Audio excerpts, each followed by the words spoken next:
یعنی طائف کو، عثمان نے کہا قسم ہے میری عمر کی میں نہیں جانتا کہ اس کے بعد شیطان نے مجھے بھلایا ہو یا مجھ سے خلط ملط کیا ہو، یعنی میں پھر کبھی نہیں بھولا۔ یہ ابن ماجہ کی روایت ہے 3548 نمبر پر۔ اور اس سے ہمیں یہ پتا چلتا ہے کہ آسیب کا علاج ہو سکتا ہے اور اللہ سے اس کے لیے دعا بھی کی جا سکتی ہے۔ اور حضرت عائشہ نے بیان کیا کہ بنی زریق کہ ایک شخص یہودی لبید بن عاصم نے رسول اللہ پر جادو کر دیا تھا، اس کی وجہ سے رسول اللہ کسی چیز کے متعلق گمان کرتے تھے کہ آپ نے وہ کام کر لیا، حالانکہ آپ نے وہ کام نہ کیا ہوتا۔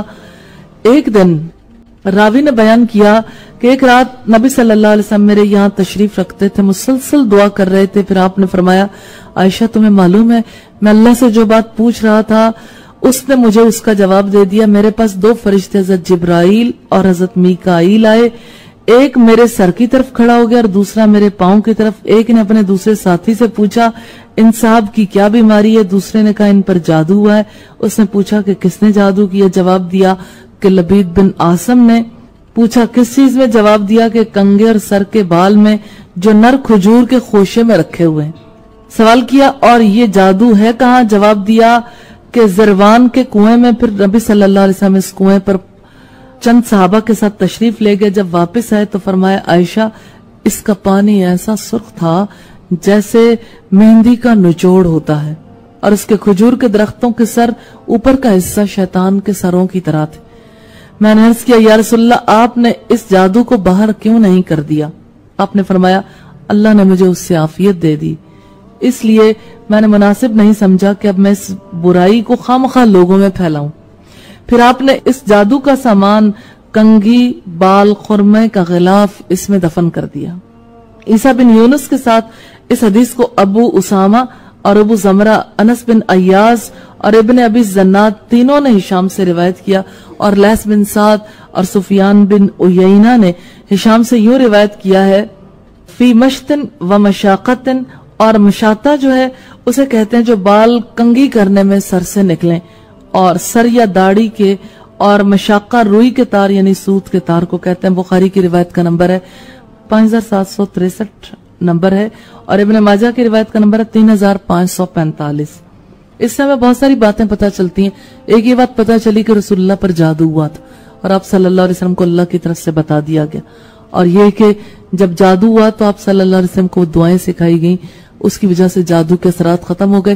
یہ بھی پتہ چلا کہ آپ کو یہ بتا دیا گیا تھا کہ جادو کن چیزوں پہ رکھ کے کیا گیا اور وہ کہاں موجود ہے۔ پھر آپ اس کنویں پر بھی گئے، لیکن آپ نے فساد کے ڈر سے ان چیزوں کو لوگوں میں عام نہیں کیا۔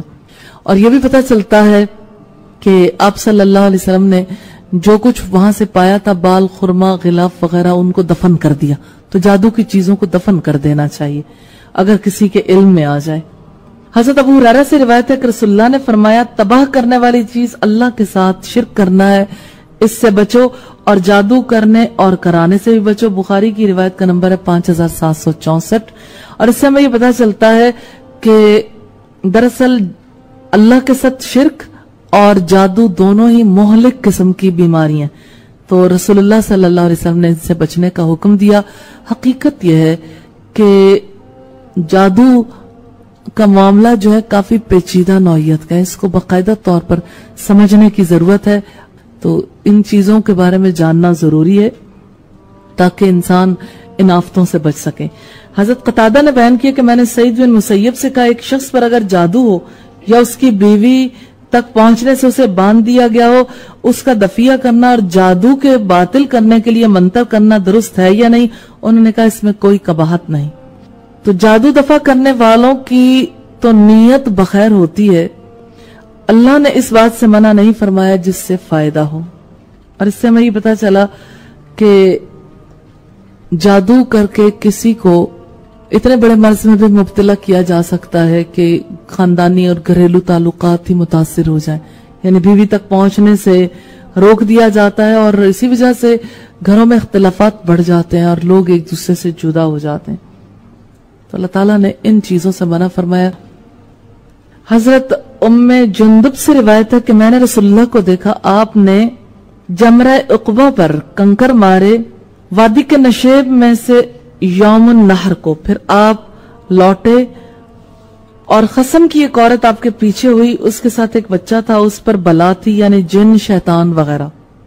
اس نے عرض کیا یا رسول اللہ یہ میرا بچہ ہے، میرے گھر والوں میں یہی باقی ہے، اس کے اوپر ایک بلا ہے، وہ بات نہیں کرتا. یہ سن کر رسول اللہ نے فرمایا تھوڑا سا پانی لاؤ. لوگ پانی لائے، آپ نے اپنے دونوں ہاتھوں کو دھویا، اس میں کلی کی، پھر وہ پانی اس عورت کو دے دیا اور فرمایا یہ پانی اس بچے کو پلا، اس کے بدن پر ڈال، اللہ تعالیٰ سے اس کی تندرستی کے لیے دعا کرو. ام جندب نے کہا میں اس عورت سے ملی اور میں نے اس سے کہا تھوڑا سا پانی اس میں سے مجھے بھی دے دو. وہ بولی یہ تو اس بیمار بچے کے لیے. ام جندب نے کہا پھر میں اس عورت سے دوسرے سال ملی اور میں نے اس سے اس بچے کا حال پوچھا تو اس نے کہا اب وہ بچہ ٹھیک ہو گیا ہے اور ایسا عقل والا ہوا ہے کہ لوگوں کی عقل سے بڑھ گیا ہے. ابن ماجہ کی روایت ہے 3532، جس سے ہمیں پہلی بات یہ پتا چلتی ہے کہ جنات یا آسیب وغیرہ کا اثر ہوتا ہے. نمبر 1. نمبر 2 یہ کہ رسول اللہ کے عہد میں بھی ایسے ہی بچوں کو یا بڑوں کو بلائیں چمٹ جایا کرتی تھی، اور یہ ایسا سلسلہ نہیں ہے جو لا علاج ہو. اللہ کی رحمت ہو جاتی ہے. اللہ پر بھروسہ بھی کرنا چاہیے اور اللہ سے دعا بھی کرنی چاہیے.